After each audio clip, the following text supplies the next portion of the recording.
अब आप सुनेंगे इगारस माता की नई कथा। एक शहर में एक राजा था। जो राजा बहुत धार्मिक था। वो सारे राज्य में प्रजा के साथ वो बहुत अच्छा उनकी व्यवहार था और सभी प्रजा को बहुत मानता था।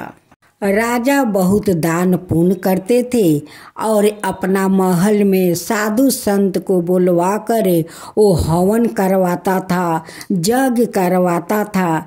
लेकिन दुख का यह बात था कि राजा का कोई संतान नहीं था। रानी इगारस माता का परम भक्त थी। हर माह की इगारस माता का वो व्रत करती थी।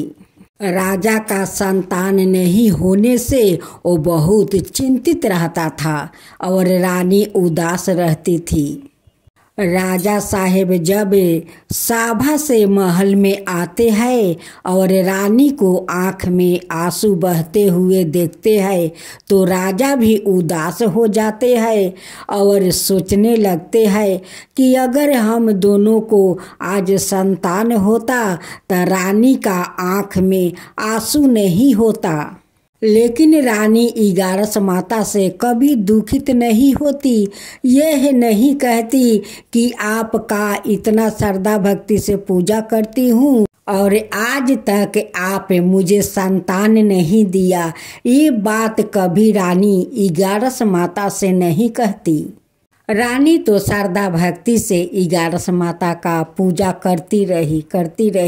करते करते कुछ दिन बीत गया।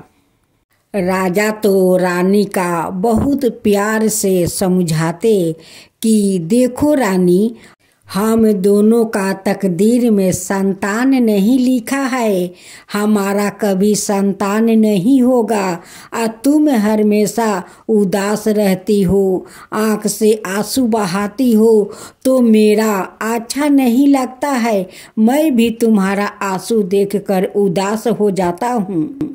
आज 10 साल हम दोनों को शादी का हो गया, लेकिन आज तक कोई संतान नहीं हुआ और नहीं तुम आज तक अपना महके गई।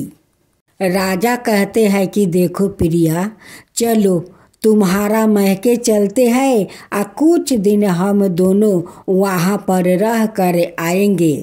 तुम्हारा भी मन बहल जाएगा और मेरा भी। राजा का बात सुनकर रानी तैयार हो जाती है और राजा 2 डोली मंगवाते हैं। एक डोली पर रानी बैठ जाती है और दूसरे डोली पर राजा बैठ जाते हैं। आगे आगे रानी का डोली जाता है और पीछे से राजा का डोली जाता है। चलते चलते एक घोर जंगल में पहुंच जाते हैं, जहां पर एक गाय माता जन्म देने जा रही थी। वो गौ माता बहुत तड़प रही थी, वो दर्द से बहुत तड़प रही थी। रानी का नजर उस गौ माता पर पड़ जाता है।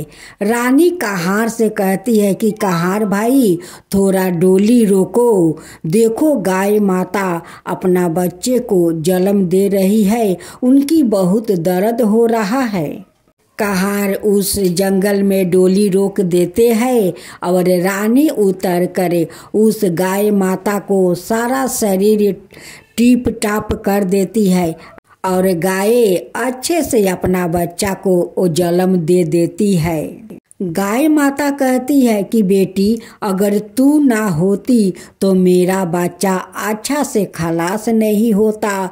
तू आकर मेरा दर्द को कम कर दिया और बच्चा मेरा अच्छे से बाहर आ गया। गौ माता कहती है कि बेटी, तू तो इगारस माता का बहुत बड़ा भक्त है और तेरा कोई संतान नहीं है। तू बहुत उदास रहती है, आँख से आंसू बहाती है। राजा भी उदास रहते हैं, बड़े चिंतित रहते हैं।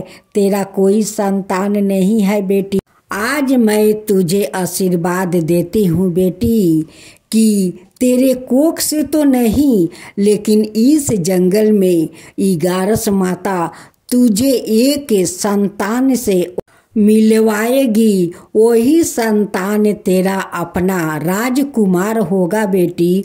वो बहुत भाग्यशाली होगा और उस संतान से तेरा भाग्य बदल जाएगा बेटी, तेरा गोद भर जाएगा। रानी गाय माता का आशीर्वाद लेकर वो कुछ आगे बढ़ती है। एक बच्चा का रोने का आवाज आता है। रानी फिर कहार से डोली रुकवाती है और रुकवा कर उस जंगल के पास जाती है। देखती है कि खूब सुंदर एक बालक ये जंगल में पड़ा हुआ है। रानी उस बच्चा को अपना आंचल में ले लेती है और लेकर डोली में बैठ जाती है। अपना महके पहुंच जाती है। वहाँ पर रानी का माता पिता देखकर बहुत खुश होते हैं, बहुत खुश कि देखो मेरा नाती मेरा महल आया है, मेरे नाती मेरा महल आया है। उस नाती को लेकर गोद में वो नहलाती है, उसे तेल लगाती है, उसे वस्तु पहनाती है और कहती है कि ये तो मेरा नाती है। उस बालक को पाकर राजा रानी तो बहुत खुश हो गया, बहुत खुश है। उनकी माता पिता कहते हैं कि बेटी ये कैसा हुआ, कब हुआ? बेटी कहती है कि माँ ये तो 11 माता का प्रसाद है, उन्हीं ने तो ये प्रसाद को दिया है। जानती हो माँ, जंगल में एक गाय माता अपना बच्चा को जन्म दे रही थी।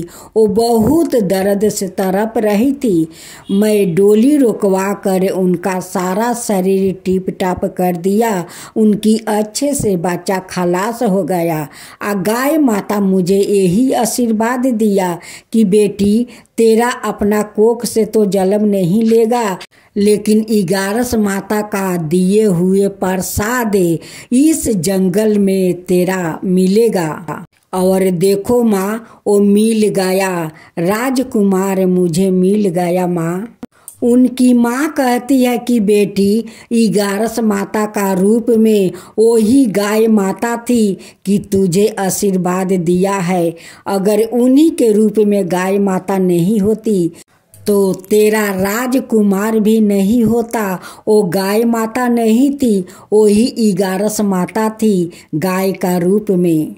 जब राजा का महल में सभिन को पता चला कि रानी का राजकुमार हुआ है, अब तो महल में खुशियाँ का ठिकाना नहीं है। सभिन लोग खुशियाँ मनाने लगा। जब राजा और रानी लौट कर महल में आया तो सभिन प्रजा वो राजा और रानी को स्वागत करने लगे। इस राज्य में एक नई राजा आया है, इस राज्य में एक नए राजा आया है। राजा अपना प्रजा में बहुत सारा अन्न धन वस्तु तक वो दान करने लगा, खुशी से लुटाने लगा कि आज मैं खुशी से आप लोग का वस्तु अन्न धन दे रहा हूँ। आज मेरा महल में राजकुमार आए हैं। राजा और रानी 11 माता का धाम धूम से वो पूजा करने लगे, उनकी आरती उतारने लगे। राजा रानी कहने लगे, हे 11 माता, आज आप हमारे महल में खुशियाँ लौटा कर धन कर दिया है, धन कर दिया है ये 11 माता। जैसे आप हम सबका महल में खुशियाँ दिया है वैसा ही सबका गोद भर दीजिए, सबका महल में खुशियाँ ऐसा ही भर दीजिए। हे 11 माता, जो आपका कहानी कहे, जो हुंकार भरे, उन सबके ऊपर कृपा करना। अगर मेरा कहानी में भूल हो तो क्षमा कर देना, अगर अच्छा हो तो सबका ऊपर कृपा करना।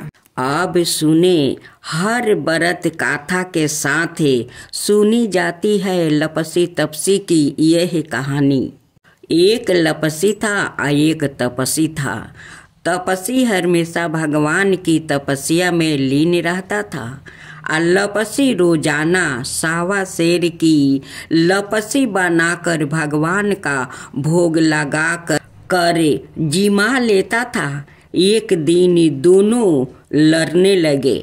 लपसी बोला, मैं रोज भगवान की तपस्या करता हूँ, इसलिए मैं बारा हूँ। तपसी बोला, मैं रोज भगवान को सावा शेर लपसी का भोग लगाता हूँ, इसलिए मैं बारा हूँ। नारद जी वहाँ से गुजर रहे थे।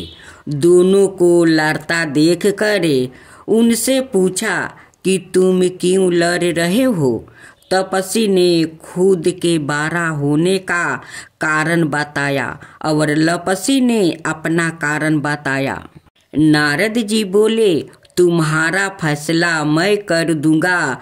दूसरे दिन लपसी और तपसी नहाकर अपनी रोज की भांति करने आए तो नारद जी ने छुप कर 1.25 करोड़ की एक एक औंठी उन दोनों के आगे रख दिया। लपसी की नजर जब औंठी पर पड़ी तो उसने चुपचाप औंठी उठाकर अपने नीचे दबा लिया। लपसी की नजर औंठी पर पड़ी, लेकिन उसने ध्यान नहीं दिया। भगवान को भोग लगाकर लपसी खाने लगा। नारद जी सामने आए तो दोनों ने पूछा कि कौन बारा है? तो नारद जी ने तपसी से खारा होने को कहा। वो खारा हुआ तो उसके नीचे दबी औंठी दिखाई पड़ी। नारद जी ने तपसी से कहा, तपस्या करने के बाद भी तुम्हारी चोरी करने की आदत नहीं गई, इसलिए लपसी बारा है और तुम्हें तुम्हारी तपस्या का कोई फल भी नहीं मिलेगा। तपसी शर्मिंदा होकर माफी मांगने लगा। उसने नारद जी से पूछा, मुझे मेरी तपस्या का फल कैसे मिलेगा? नारद जी ने कहा, यदि कोई गाय और कुत्ते की रोटी नहीं बनाएगा तो फल तुझे मिलेगा। यदि कोई ब्राह्मण को भोजन करवा कर दक्षिणा नहीं देगा तो फल तुझे मिलेगा। यदि कोई साड़ी के साथ ब्लाउज नहीं देगा तो फल तुझे मिलेगा। यदि कोई दिए से दिए जलाएगा तो फल तुझे मिलेगा। यदि कोई सारी कहानी सुने लेकिन तुम्हारी कहानी नहीं सुने तो फल तुझे मिलेगा। उसी दिन से हर व्रत कथा कहानी के साथ लपसी तपसी की कहानी भी सुनी और कही जाती है।